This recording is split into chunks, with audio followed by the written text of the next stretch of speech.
Hello friends, की खबर आपनालोकर निश्चय ভাল আৰু মোৰো ভালেই।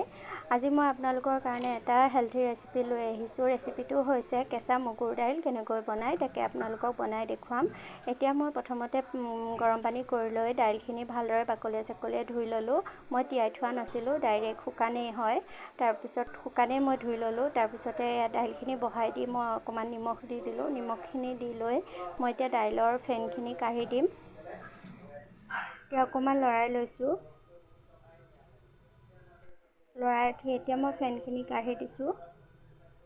বাকীখিনি আগলৈকে চাই থাকিবচোন। আৰু কেঁচা মগুত যিহেতু প্ৰ'টিন প্ৰচুৰ পৰিমাণে থাকে আৰু কেঁচা মগু খাবও লাগে। এয়া দাইলখিনি উতলি আহিছে। এতিয়া মই হালধি অলপ কুটি দিলোঁ। মোৰ মায়ে এনেদৰে বনায় আৰু মই মাৰ পৰাই শিকিছোঁ। এতিয়া মই আদা নহৰু কেঁচা খুন্দি লোৱা অলপ দি দিলোঁ। হালধিখিনি দি পেলাই যদি লগে লগে লৰাই দিয়া যায় তেতিয়াহ'লে হালধিখিনি গোটা বান্ধি যায়। সেইকাৰণে হালধিখিনি নিজে নিজে দাইলৰ লগত মিলি যাবলৈ দিব লাগে। মই মিলি যোৱাৰ পিছতহে লৰাই দিছিলোঁ। এতিয়া দাইলখিনি ভালদৰে উতলি আছে। মই সম্ভাৰ দিবৰ কাৰণে কেৰাহী এখন গৰম কৰি তাত তেল অলপ দি পাঁচফোৰণ কেইটামান ফুটাই ল'লোঁ।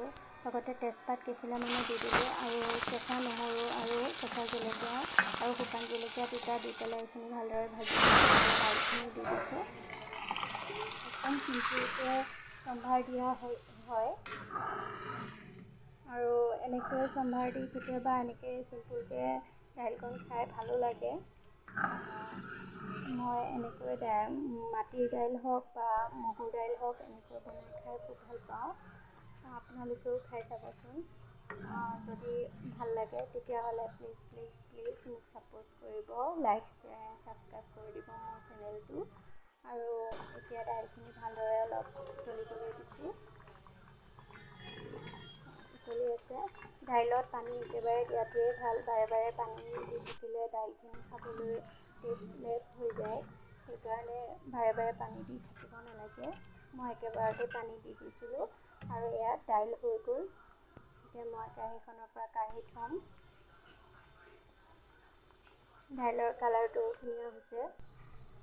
আৰু মগুৰ হওক মাটিৰ দাইল হওক এইবোৰ দাইল আচলতে বেছি পনীয়া হ'লে খাই ভাল নালাগে। এনেই সাধাৰণতে মানুহে দাইলৰ পানী খাব লাগে, কিন্তু এইবোৰ দাইল বেছি পনীয়া হ'লে খাই ভাল নালাগে। আজিলৈ আহক। Thank U.